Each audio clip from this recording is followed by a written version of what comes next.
우리가 살면서 노력하지 않아도 느는 것들이 있는데요. 나이, 뱃살, 주름, 흰머리 등이죠. 또 작별도 점점 많이 하게 됩니다. 언젠가는 우리가 만난 모두와 작별을 하게 되겠죠. 여러분 기억에 가장 깊게 남은 작별의 순간은 언제인가요? 바울도 교회를 세우며 여러 도시를 다닐 때마다 작별을 했을 것입니다. 그런데 사도행전에서 바울이 작별했다는 표현은 오늘 본문에만 2번 나오는데요. 그만큼 특별한 의미를 가진 작별이라는 뜻일 것입니다. 인간적인 작별이 아니라 성령의 인도함을 받은 성령의 작별을 했다는 것일 텐데요. 오늘은 성령의 작별에 대해서 생각을 해봅니다. 성령의 작별은 첫째로 더 인내하며 머문 후에 하는 것입니다. 18절입니다. 바울은 더 여러 날 머물다가 형제들과 작별하고 배 타고 수리아로 떠나갈새 브리스길라와 아굴라도 함께 하더라. 성령의 문제로 주신 법정 사건을 통과한 바울은 고린도에서 이 일 후에 더 여러 날 머물다가 형제들과 작별했다고 합니다. 머물다로 번역한 이 헬라어는 쉽지 않은 상황에 의지를 가지고 버티며 자기 역할을 감당한다는 뜻이에요. 모든 것을 갖춘 데다 음란하기까지 한 이 고린도에서 전도하는 일이 바울에게 쉽지 않았겠죠. 게다가 유대인들이 일제 일어나 바울을 대적하고 비방했는데요. 유대인들이 모든 걸 다 할 수 있는데 한 가지 할 수 없는 게 그 사형 언도를 못하는 거예요. 로마 총독만 사형 집행할 수 있어요. 사형 언도를 내릴 수가 있어요. 그들이 그래서 바울을 고발한 것은 바울을 죽이기 위함이었습니다. 그런데 이제 무죄가 됐잖아요. 근데 참 아이러니합니다. 바울은 이고니온에서도 루스드라에서 그리고 필립보에서도 데살로니가에서도 아덴에서도 늘 쫓겨났잖아요. 그런데 지금까지 모두를 모아놓은 듯한 가장 악하고 가장 음란하고 마게도냐와 이제 그 아가야 지역에서 가장 영적으로 어둡던 이곳에서 이제 법정 사건이 해결된 뒤에도 바로 고린도를 떠나버리지 않았다는 거죠. 더 여러 날 머물렀어요. 충분한 기간을 머물렀다는 뜻입니다. 무엇을 위해 충분한 시간인가요? 갓 태어난 고린도 교회 성장을 위해 필요한 충분한 시간이 찰 때까지 최소한 법정 앞에서 모두에게 얻어맞는 수모를 당한 회당장 소스테네가 교회로 들어와 구원받고 바울의 동력자로 양육될 수 있는 만큼 시간이 필요했겠죠. 전 지난주 그 소스테네만 생각하면 정말 너무 참 우스워요. 그냥 유대인 유해하겠다고 그렇게 고소했다가 아주 그냥 그 법정에서 그 두들겨 맞는 소스테네가 정말 참 은혜가 되지 않습니까? 그러니까 소스테네를 양육해야 되는 거죠, 바울이. 그래서 이제 전도하고 가르치고 양육하는 사명의 자리에 딱 붙어서 디아트리보 해야 되죠. 비비고 닦고 문질렀다는 것입니다. 화내고 싶을 때 참고, 화내기 싫을 때도 참고, 말하고 싶을 때도 참고, 말하기 싫을 때도 참고, 날마다 인내하며 전도하고 양육했습니다. 따라서 여러 날 머무는 일은 인내가 필요한 일이었어요. 정말 고개가 절레절레 흔들어지는 그 사람 옆에 오래 있게 해달라고 기도할 때 하나님은 이제 성령의 작별을 하게 하실 때가 많아요. 그래서 성령의 작별의 결론은 영혼 구원입니다. 아니 오죽했으면 나중에 고린도전서에서 이렇게 말했겠어요. 15장 31절에 형제들아 내가 그리스도 예수 우리 주 안에서 가진 바 너에게 대한 나의 자랑을 두고 단언하노니 나는 날마다 죽노라. 바울이 고린도에서 머물 때 자기를 부인하고 날마다 죽는 모습을 보였기 때문에 이렇게 나중에 편지를 통해서도 자랑을 두고 단언할 수 있었겠죠. 그렇습니다. 바울이 날마다 인내해야만 했어요. 자기를 죽여야만 했습니다. 그 충분한 시간을 머문 후에야 바울은 고린도의 형제들과 작별하고 수리아 귀환길에 이제 오르게 되는 거죠. 믿음의 자녀를 또 복음으로 나온 아들, 딸 같은 성도들이 1년 6개월 동안 많이 생겼겠죠. 그런데 떠납니다. 떠나면 만남이 있어요. 바나바와 작별하고 혼자였던 바울 옆에 누가와 실라, 디모데를 만나게 하셨죠. 빌립보에서는 루디아를, 데살로니가에서는 야손을, 고린도에서는 브리스길라 아굴라를 만나게 하셨습니다. 떠나면 만나는 곳곳에 그 한 사람 때문에 그 한 사람 정말 중요합니다. 그 일당천만을 해서 그 힘든 사역을 감당하게 하셨죠. 고린도에서 1년 6개월을 함께한 이 아굴라 부부는 고린도에서 이제 터전을 잡았는데 그걸 내려놓고 이제 같이 떠나겠다고 해요. 우리가 주님의 신부가 되면은 신부로서 같이 동행하는 것처럼 아굴라 부부가 그렇게 신부가 돼요. 정말 그렇게 동행을 해 주었습니다. 대부분 이렇게 떠날 때 아내가 반대해서 못 떠나는데 여기는 아내가 믿음이 더 좋아졌어요. 그래서 오늘 브리스길라와 아굴라 칭호가 바뀌어졌잖아요. 그래서 이 브리스길라 아굴라 부부 때문에 참 많은 위로와 힘을 받았으리라 생각을 합니다. 힘든 남편, 아내, 자녀와 부모가 감당이 안 되십니까? 이 십자가를 잘 지고 인내하면 영적 진실성이 드러납니다. 이 진실성을 증명하기 위한 충분한 시간이 되었을 때 성령의 작별을 하게 해주십니다. 적용 질문이에요. 지금 당장이라도 작별하고 싶은 고린도 같은 사람은 누구고 여러 날 머물러야 할 인애 상황은 무엇인가요? 나눔이에요. 장인에게 5천만 원 빌려서 주식 투자를 하고 그 돈을 전부 날렸습니다. 근데 거기서 멈추지 않고 친구에게 1,000만 원을 빌려 주식 투자를 하다 또다시 돈을 다 날렸습니다. 여기서 멈추었으면 됐는데 잃은 돈을 만회하려고 또 재산금융에서 3천만 원을 빌려 빌린 돈을 지불하고 또 주식 투자를 하고 있습니다. 근데 거기서 더 나가서 종말론적인 신앙에 심취해서 무엇을 잘못했는지 전혀 모르고 자꾸 이상한 영의 세계, 성경, 또 백신, 말세에 대해서 이야기를 하면서 이제 아내를 힘들게 하고 있습니다. 이거 영육으로 힘든데 이때 정말 작별하고 싶겠죠. 그러나 또 머물러야 되겠죠. 자, 성령의 작별의 원동력은 두 번째, 자발적인 서원이라고 합니다. 자, 바울이 일찍 서원이 있었으므로 갱그리아에서 머리를 깎았더라. 그리고 이제 예루살렘으로 돌아가기 전에 갱그레아라는 곳에서 머리를 깎습니다. 우선 갱그레아가 어디냐면, 지도 보여주시면은 그 갱그레아하고 이제 그 에베소가 저쪽 이렇게 보이는데 바로 고린도항 그 밑에 갱그레아 항이 있습니다. 갱그레아는 아시아와 로마를 잇는 고린도의 두 항구 중 하나였기에 무역과 상업이 엄청나게 발달한 곳이었어요. 이곳에서 바울이 지금 머리를 깎았다고 하잖아요. 그래서 제가 일부 때 강남에 갱그레아 미용실이 있다고 그랬더니만 그걸 또 다 찾아보셨어요. 그분이 믿는 분인 것 같아요. 그래서 한 사람 머리 깎는 일이 뭐가 이렇게 중요하다고. 그리고 또 여러분들이 아다시피 우리 바울 오빠는 머리가 없잖아요. 그래서 그 머리를 뭐 깎을 게 뭐가 있다고 이렇게 누가가 기록했을까. 그런 일은 없겠죠. 성경에 그 이유가 있습니다. 일찍이 서원이 있었기 때문에 서원을 이제 그 미완료로 계속해서 종료되는 시점까지 서원을 지금 이제 가지고 있었다는 거예요. 이 서원 때문에 머리를 깎았는데 이 서원, 바울의 바램, 바울의 원함, 이 서원이 도대체 무엇이었을까? 그래서 오늘 구약성경 좀 살펴보면 민수기 6장 18절에 자기의 몸을 구별한 나시리는 회막문에서 자기의 머리털을 밀고 그것을 화목제물 밑에 있는 불에 둘지며, 즉 머리를 깎은 바울은 나시린의 서원을 한 것을 알 수가 있는데요.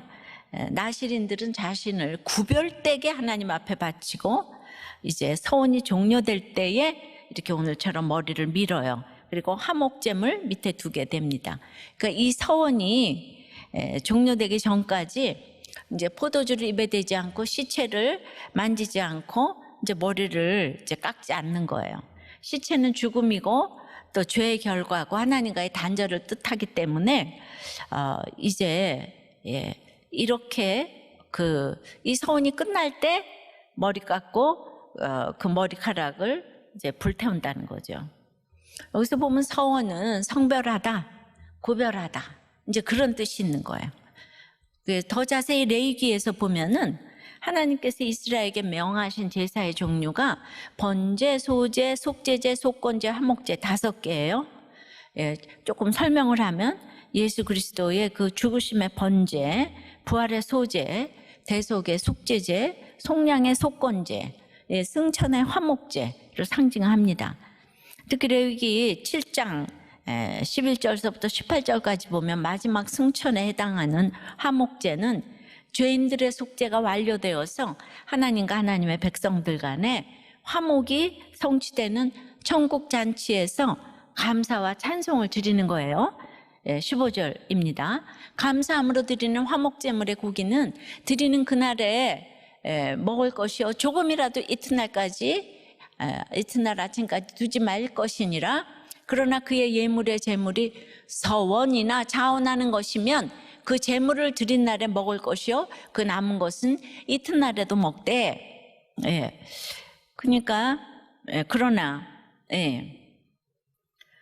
이 화목제는 그러니까 지금까지 하나님의 은혜가 너무 감사해서 마음속에서 자원하여 감사와 찬송이 터져 나오는 예물이에요. 그게 화목제예요. 그러니까 이 화목제 안에 감사제, 자원제, 서원제가 있는 것이죠. 그러니까 화목제의 하나인 그 서원이라는 건 죽어야 할 나를 위해 흠없는 제물이신 그리스도를 보내주심으로 우리에게 완성된 구원을 허락해 주신 그 하나님의 은혜가 너무 감사해서 드리는 것인데요. 야곱처럼 무사히 돌아오게만 하시면 11조를 하겠다. 입다사사처럼 이기게만 해주면 처음 영접하러 나온 자를 번제로 드리겠다 해서 딸을 제물로 드렸는데 이런 조건부 서원이 아니라는 거예요. 어떤 완성된 사건이 감사해서 지금 구원이 완성됐잖아요. 그래서 자원해서 나를 드리는 것이 성경의 서원이에요. 어떤 사람을 찬송한다는 것은 내가 그 앞에서 부인되어지는 것이잖아요. 난 없어요. 그러니까 그래서 나를 드릴 수가 있는 것이죠. 그 일이 바울에게도 그대로 일어났어요. 고린도 사역을 잘하게 해주시면 이런 조건부라기보다는 그 사역을 잘하기 위해서 자신이 구별되고 성별되기 위해서 자기를 부인하는 구원을 위한 서원을 드린 것이에요. 지금까지 자기가 한 게 아무것도 없잖아요, 바울이. 그러니까 다시 한번 나는 아무것도 아니니까 감사로 이제 자발적으로 서원을 드린 거죠. 그러니까 이제 오늘 말씀에도 보면 하나님께서 이제 18장 초반에 이미 내가 너와 함께 있음에 어떤 사람도 너를 대적하여 해롭게 할 자가 없다고 말씀하시며 이 바울을 응원하셨어요. 고린도 그 성중에 내 백성이 많다고 하셨어요. 하나님이 함께 하신다는 게 무엇인지 경험했기 때문에 바울은 약속의 말씀을 주신 하나님께 너무 감사했을 거예요. 그래서 바울이 무슨 서원을 했겠어요? 알았어요, 주님, 그 말씀을 이루기까지 제가 서원을 할 거예요. 내가 포도주를 가까이 하지 않고 더럽고 음란한 것들을 만지지도 않고 머리를 깎지 않겠습니다. 거룩하게 살겠어요. 이렇게 은혜에 감사해서 자신을 드리니까 결과적으로 하나님은 그것 때문에 서운한 게 아닌데 법정의 문제를 성령의 문제로 바꿔주셨지요. 근데 바울이 구원의 뜻을 두지 않고 문제 해결만 바랐다면 유대인들의 고소가 기각되는 순간 아이고 살았다, 더는 못하겠다 하면서 고린도를 즉시 떠나지 않았을까요? 여러분들이 그렇게 열심히 다 하는 것 같아도 그냥 문제만 해결되면 아이고 18 하면서 나는 더 못해 먹겠다 이러면서 떠나지 않았을까요? 근데 바울이 서원했잖아요. 구별, 감사, 찬송, 구원을 생각했어요. 서원은 감사의 예물로 나를 드린 것이에요. 그것이 바로 구별된 인생이에요. 이 서원에 대해서 여러분들이 전부 다 이 조건부 서원을 생각해요. 그런데 애들 입시 놓고 내가 기도를 해야 되고 뭐 그게 랄랄랄라. 그러니까 그거는요 안 믿는 사람의 그 비나이다 하고 따를 것이 하나도 없어요. 그러고 나서 생각을 해보니까 제가 입시나 무슨 건강 뭐 이런 것 때문에 서원을 해본 적은 없는 것 같아요. 저는 이제 남편 가기 전에도 주일을 하게 해달라고 이제 금식을 했는데요. 그게 서원이라면 서원인데요. 남편이 가고 저의 사역이 커지니까 너무 두려워서 이 사명 잘 감당하게 해달라고 막 금식이 저절로 되더라고요. 하나님을 아까도 말했지만 찬송한다는 것은 내가 그 앞에서 부인되어지는 것이잖아요. 그러니까 자원해서 내 자신을 부인하게 해달라고, 십자가 잘 지게 해달라고 그렇게 서원을 했던 것 같아요.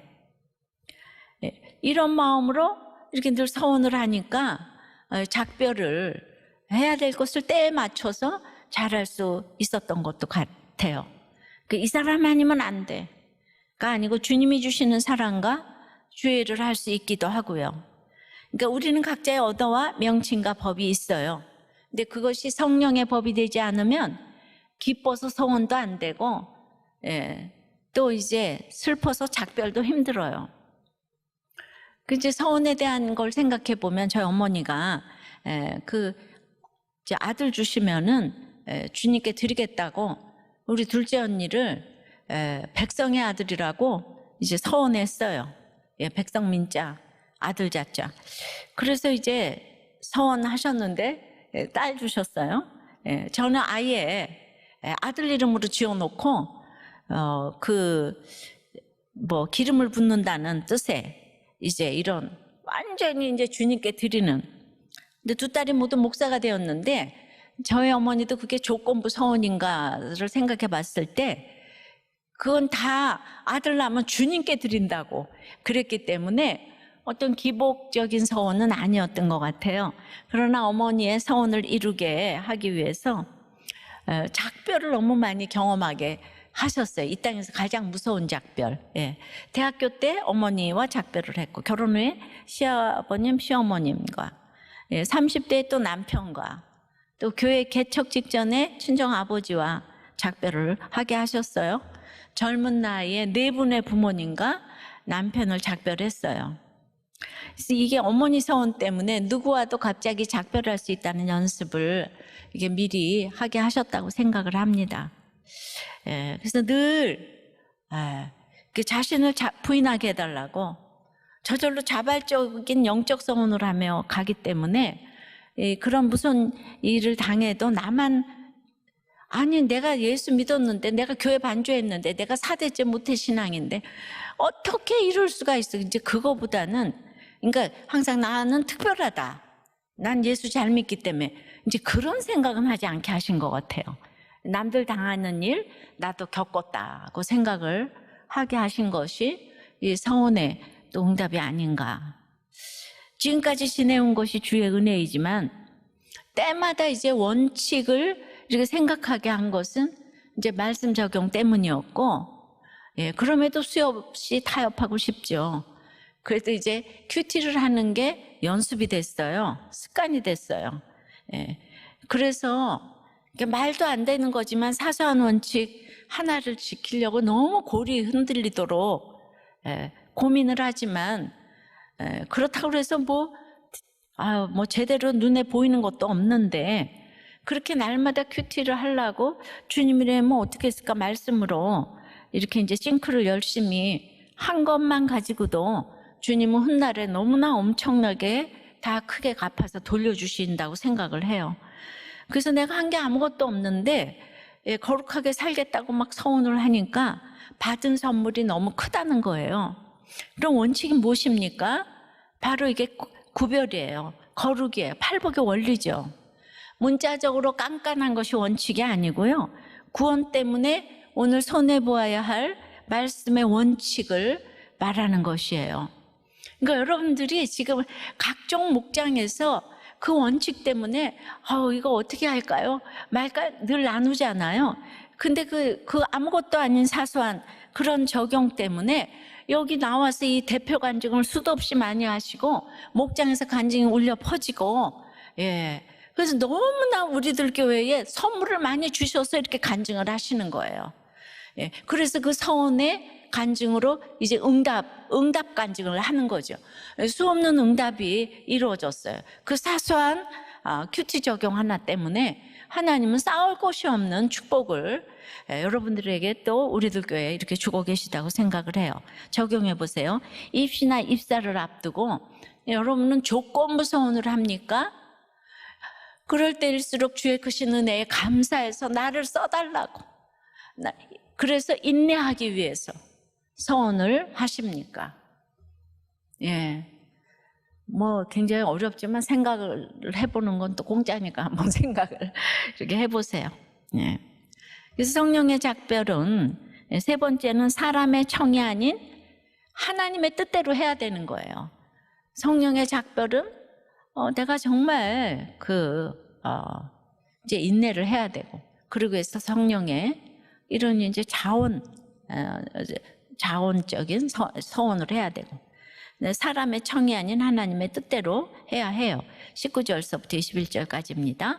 에베소에 와서 그들을 거기 머물게 하고, 이제 브리스길라하고 같이 왔잖아요. 자기는 회당에 들어가서 유대인들과 변론하니 여러 사람이 더 오래 있기를 청하되 허락지 아니하고 작별하여 이르되 만일 하나님의 뜻이면 너희에게로 돌아오리라고 배를 타고 에베소를 떠나. 오늘 떠나고 작별하고 굉장히 많습니다. 예.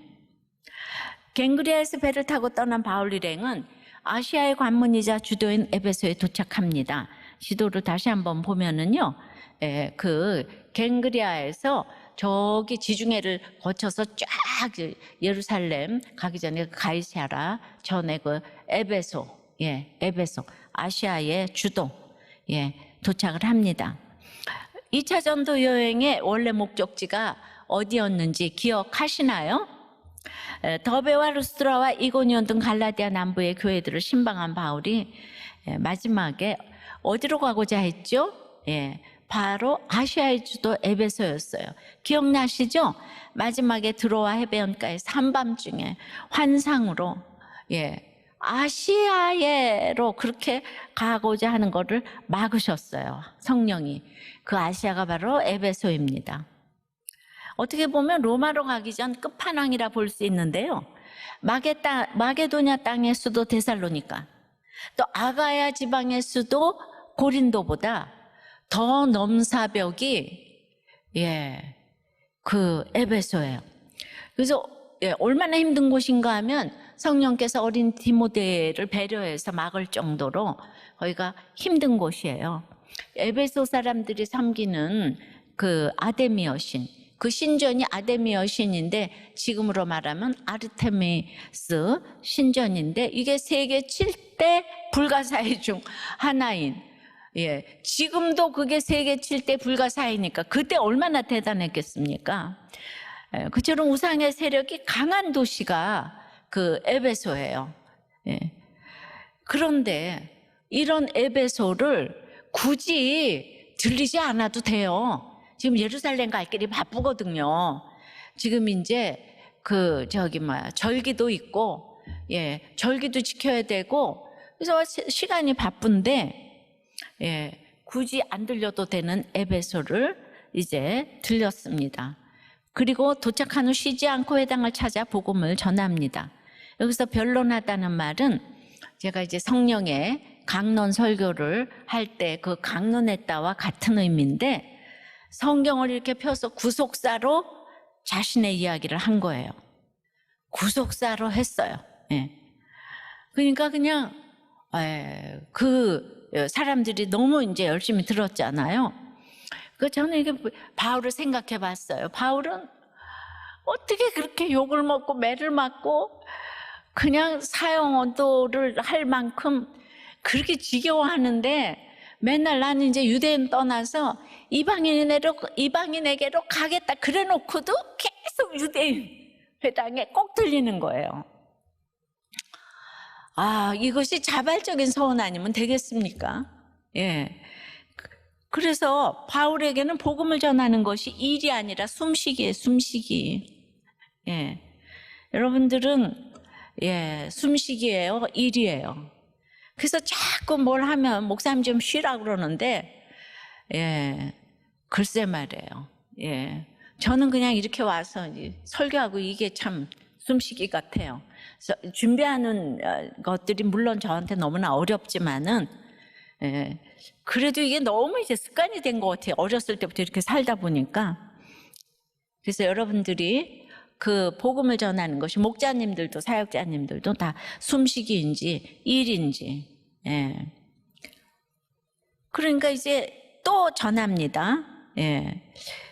고린도에서 불법이 아니라고 그 바울이 그 비난받지 않게 됐잖아요.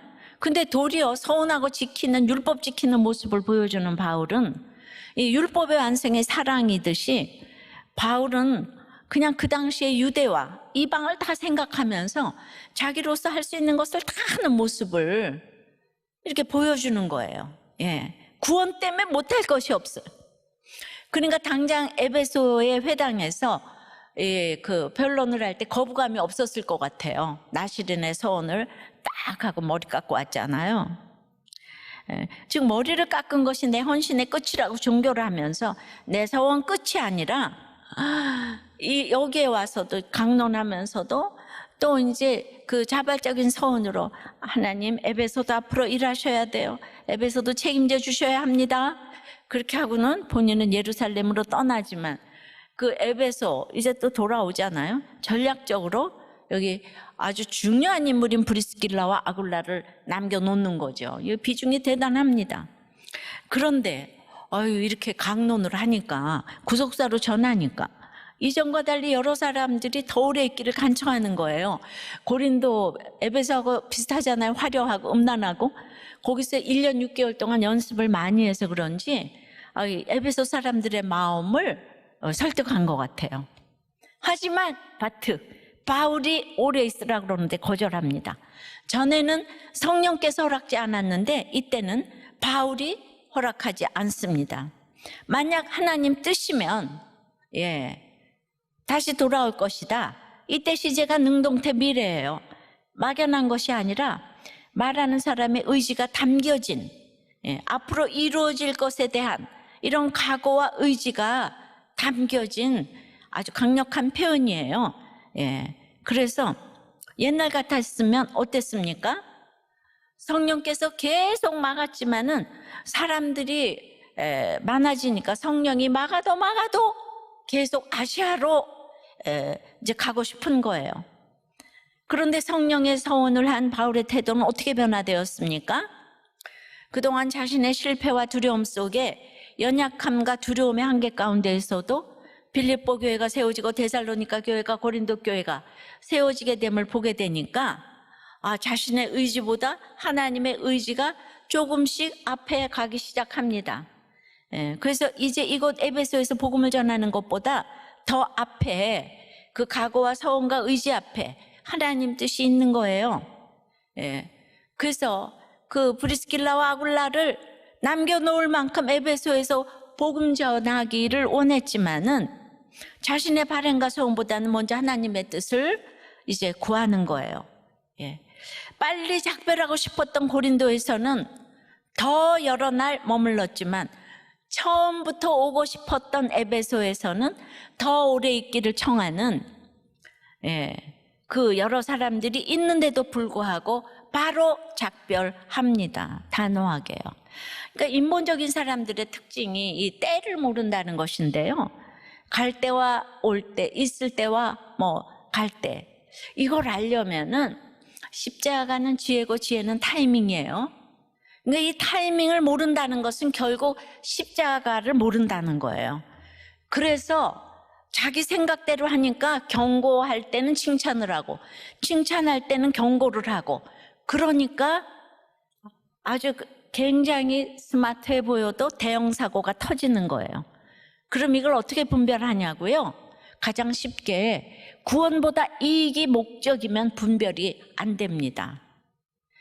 그러니까 내가 구원의 확신을 가지고 잘못 판단할 때는 하나님이 책임져 주세요. 근데 그 나의 유익, 이게 목적이면 절대로 분별 안 됩니다. 물어볼게요. 힘든 배우자는 작별해야 될 사람인가요? 더 오래 머물러야 할 사람인가요? 와글와글. 더 오래 머물러야 할 사람이요? 라고 대답하셨어요. 제가 들었어요. 왜요? 말씀의 원칙이니까요. 구원을 위해서입니다. 반면 중독은 당장이라도 작별을 해야 될 대상이에요. 1시간이라도 더 머물러서는 안 되죠. 왜요? 역시 구원을 위해서입니다. 이혼이든 중독이든 구원과 정반대로 가는 것이잖아요. 그런데 내 이익이나 쾌락이 기준이 되면 힘든 배우자는 당장 작별해야 될 사람이고 중독은 조금 더 머물러도 좋은 대상이죠. 이 중독도 있잖아요. 물질 중독, 행위 중독이 있다 그랬어요. 아치볼트 디 할트가 그랬다 그랬죠. 제가 OST에서 한번 강의를 했었어요. 근데 이제 물질 중독은 약물, 알코올 중독인데, 그 물질 중독보다 더 무서운 것이 행위 중독, 게임, 성행위, 쇼핑 같은, 이건 숨겨져 있고 감춰져 있기 때문에 드러나지 않는데 훨씬 무섭다는 거예요. 그러니까 이 쇼핑할 때 황홀한 그 쾌락을 버리지 못한다는 거예요. 또 이생의 자랑, 학벌, 외모, 집안, 이 자랑의 열병을 끊어낼 자가 없다는 거예요. 이런 것들이 행위 중독이라고 해요. 인간이 전적으로 부패한 죄인이기 때문에 그래요. 그 죄인이라 그러면 여기에 나를 포함시키는 것이 구속사인데, 예를 들어서 중독인 집안 식구들이 중독자는 저 사람인데 나는 드러난 잘못이 없는데 내가 왜 죄인이야? 라고 따지면 정말 구원의 답이 나올 수가 없습니다. 내가 죄인이 아니니까 죄인을 구속하기 위해 오신 예수님을 찾을 수가 없기 때문이에요. 그래서 우리는 하나님의 뜻을 구해야 합니다. 하나님의 뜻을 어떻게 할 수 있죠? 날마다 이렇게 정말 하루도 안 빠지고 얘기를 하는데도 여러분들이 모르더라고요. 말씀 묵상하고 적용하여 알게 돼요. 혼자 따로 묵상하라고 성경 주지 않으셨어요. 그리스도의 몸인 교회 안에서 지체들과 함께 묵상하라고, 공동체적으로 읽고 생각하고 해석하고 적용하라고 말씀을 주셨어요. 그래서 그 말씀을 묵상하고 말씀 외에 공동체를 함께 세워가는 것이죠. 이 공동체를 통해서 중독을 내 힘으로 못 끊어요. 작별 못 해요. 그런데 그 중독자 센터에서도 나는 중독자입니다, 이거를 인정하고 공부하라 그러잖아요. 나는 알코올 중독자예요. 나는 쇼핑 중독자예요. 공동체에서 입으로 시인하는 거, 이게 중독 작별의 지름길이라는 거예요. 그러니까 이게 하나님의 뜻인데 결국 중독은 공동체가 없이는 끊어내지 못한다는 거예요. 그러니까 이 목장에 오는 게 아무것도 아닌 것 같아도 이 중독자를 끊어내려면 본인도 가족도 서로가 인내를 해야 되는데 무슨 힘으로 인내를 하겠어요? 공동체에서 서로가 자기는 중독자라고 고백하는 그곳에서, 그것도 말씀을 통해서, 죄를 보는 말씀을 통해서. 그래서 이제 적용을 해보세요.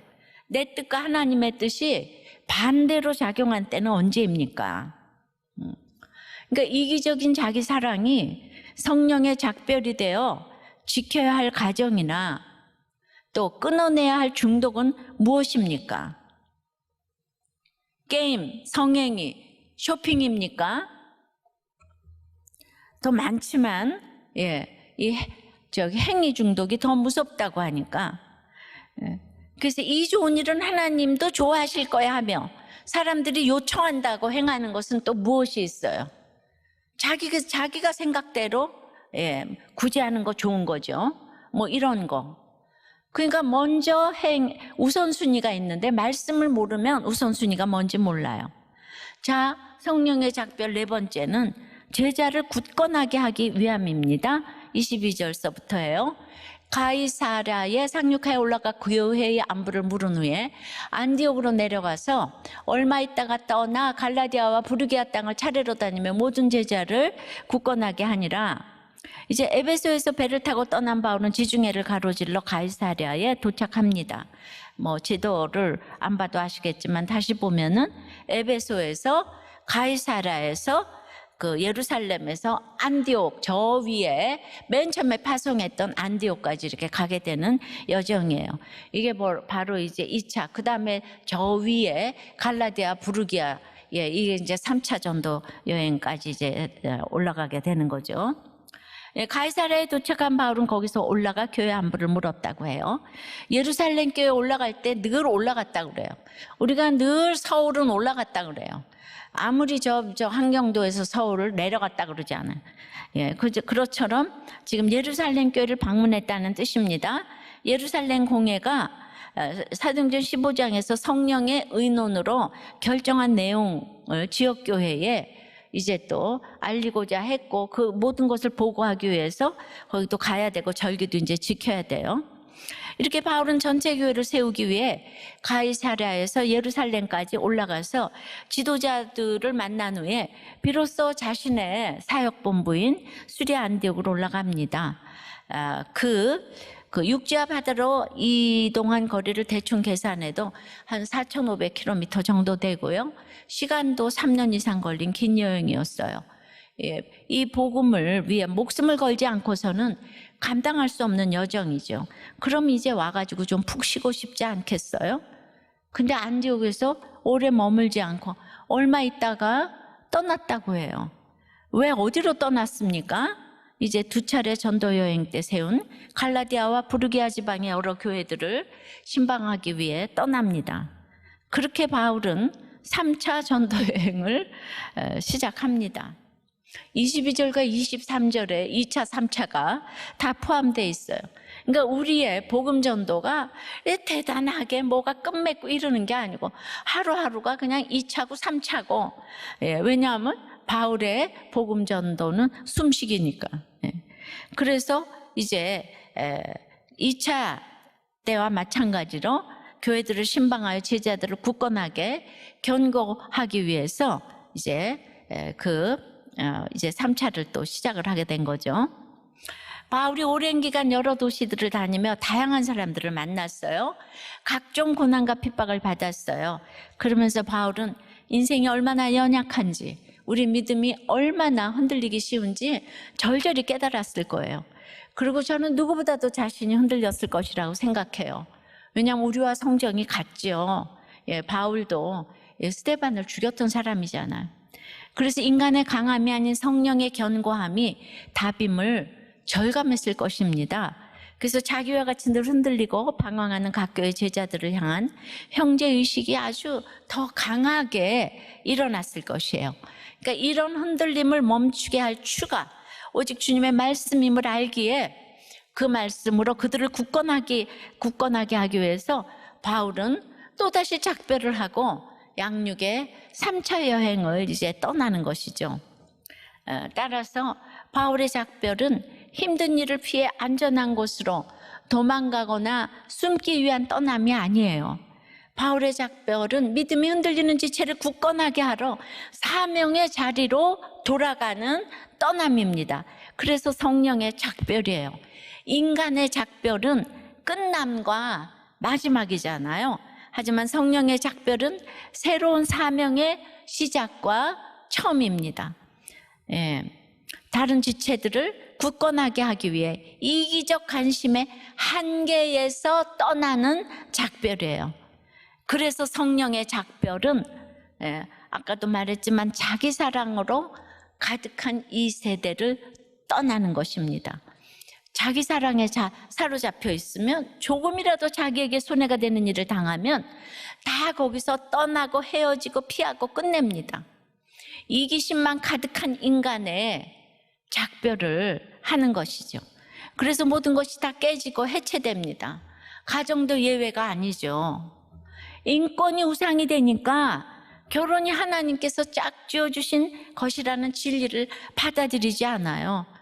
그래서 자기의 인권을 지켜야 되기 때문에, 자기의 행복을 지켜야 되니까 이혼을 부추깁니다. 그럼 결국 이 땅에 무엇이 남겠어요? 결혼이 깨지고, 가정이 해체되고, 자녀가 버려지는데, 그래서 남은 인권이 뭡니까? 다 깨졌는데, 인권이 왕노릇해서 남은 게 뭐냐고요. 헤어지고, 자녀들 다 버려지고, 그래서 알코올 중독으로 남았습니까? 이게 다 허상이에요. 정말. 그러므로 우리는 인간의 작별을 멈추고 성령의 작별을 해야 합니다. 그러면은 말씀의 구조 안으로, 공동체 안으로 들어와야 돼요. 혼자 있으면 이기적인 작별을 할 수밖에 없어요. 가르쳐주는 사람이 없잖아요. 같이 모여서 나는 정말 이혼자다, 이혼하고 싶었다, 우리 애들 다 망가졌다, 이런 얘기 좀 들어야 돼요. 그래야 이게 지체들을 굳건하게 하는 거고, 또 굳건하게 할 수 있는 것이에요. 내가 굳건하게 되고 혼자서는 안 돼요. 주님의 몸인 교회에, 목장에, 공동체에서 끊임없이 말씀을 서로 듣고 띵크하고 생각해보는 훈련을 하셔야 진정한 성령의 작별이 될 줄 믿습니다. 적용해 보세요. 나를 굳건하게 세워준 지체들이 있습니까? 아니면 지체들을 굳건하게 하기 위한 수고를 기뻐합니까? 아까워합니까? 이제 멈추지 말고 다시 시작해야 할 구원의 사명은 무엇입니까? 지난주 우리 이제 부목자님의 나눔인데요. 이제 그 딸이 부정맥으로 병원 응급실에 이제 실려갔어요. 이제 이렇게 나이도 많은데요. 많다고 그래서 이제 20대라 이거죠. 그래서 이제 딸이 아프니까 둘째한테 좀 조심조심 각별히 대하고 있는데, 저기 밥 먹다가 별로 대수롭지 않은 일에 발끈하면서 저에게 이제 쌍욕을 쏟아 부었어요. 그래도 제가 또 없는 성품을 끌어올려 숨고르기를 하고 밥상을 물린 후에 아이들과 아내를 불러 앉혀놓고 아주 조근조근 화를 눌러가며, 그러면 안 되지 않아? 아빠한테 욕하는 건 아무리 그래도 그건 아니지 않니? 타일렀어요. 그리고 조용히 넘어가는가 싶었는데 안방에 들어가 잠을 청하는데 잠이 오질 않는 거예요. 악몽을 꾸는 거예요. 자다 깨다 새벽 4시까지 반복하다가 그냥 아내를 깨워가지고, 네가 중간 역할 못해서 애새끼가 아빠한테 욕한 거 아니냐? 면서 결혼생활 간만에 아내의 머리채를 잡고 2번을 흔들어대며 옆에 있던 2,000원짜리 대나무 등글기로 냅다 머리통을 이제 후려쳤어요. 그리고 거실로 나와 가방에 있던 이 공황장애 약 봉투들을 손으로 움켜잡으며 소리 질러댔습니다. 내가 죽는다고 니들이 눈 하나 깜짝하겠냐? 그래, 니들끼리 아빠 없어도 잘 살 수 있다며? 그래, 이번에 진짜 니 눈앞에서들, 니들 눈앞에서 죽어줄게. 그래서 이제 움켜잡은 그 약봉투들을 뜯으려 할 때 아내가 울면서 자기 내가 미안해, 용서해줘. 그리고 자기 지금까지 잘해왔잖아, 그거 아깝지 않아? 그리고 자기 맨날 입버릇처럼 얘기한 거 있잖아.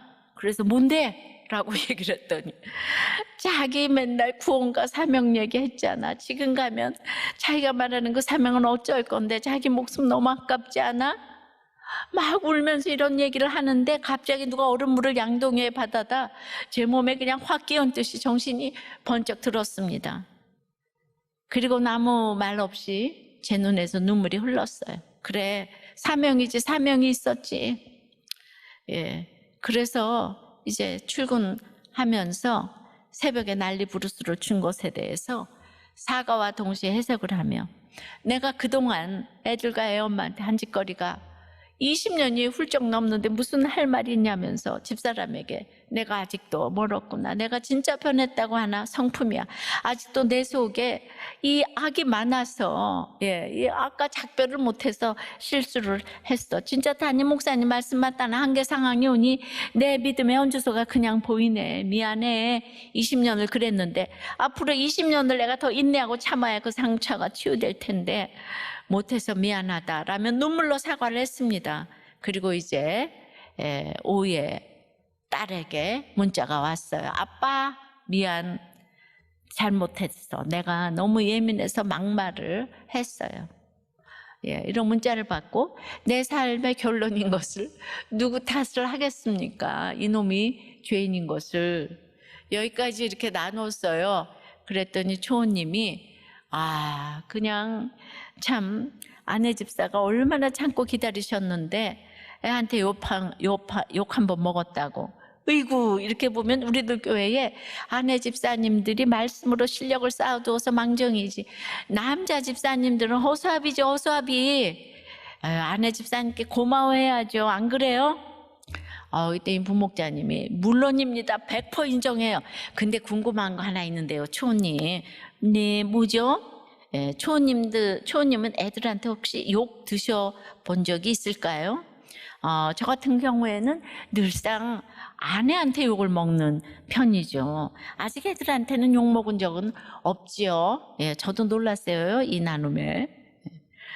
그때 부목자님 그러시군요. 사실 제가 생각할 때 아내한테 욕 먹는 거하고 자녀들한테 욕 먹는 거는 강도의 차이가 엄청나다고 생각이 들거든요. 그래서 전 초호님께서 애들한테 욕까지 드셨다면 저를 100% 채울해 주시지는 않을까 이런 기대를 했었거든요. 이제 부목자 모임이니까 이제 굉장히 이렇게 자주 만나지 않으시는 거죠. 그래서 때문에 이건 저주가 아니라 축복이라는 전제하에 초호님도 애들한테 욕 한번 드셔보시는 것도 나쁘지 않다고 보여집니다. 그랬더니 초호님이 아이고 우리 부목자님이 내게 그런 깊은 뜻이 있을 줄이야 알겠습니다. 저도 자녀들이 욕 한번 해주기를 기대하며 기도하며 잘 받아낼 것을 소망합니다.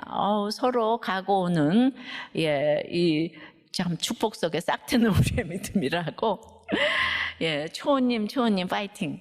그러니까 공동체에서 이런 얘기를 하고 나누고 이게 진짜 얼마나 성령의 작별입니까? 이 모든 악이 끊어지는 거를 공동체에서 이렇게 처방을 해주시고 이래서 정말 오늘 이 부목자님 나눔처럼 부부간에 욕 먹는 것보다 자녀들이 욕하는 게 정말 힘든 거예요. 채울하시는 분들이 많이 있으리라고 생각을 합니다. 우리 각자 다 이 인간의 악에서 작별해서 그 모든 것이 성령의 작별이 돼요.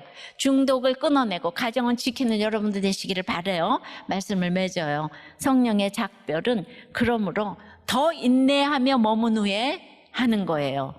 그래서 그걸 위해서 자발적인 감사함으로 드리는 서원인 거예요. 나를 드리겠다고. 사람의 정이 아닌 하나님의 뜻대로 해야 합니다. 이것은 제자를 굳건하게 하기 위함이라고 했습니다.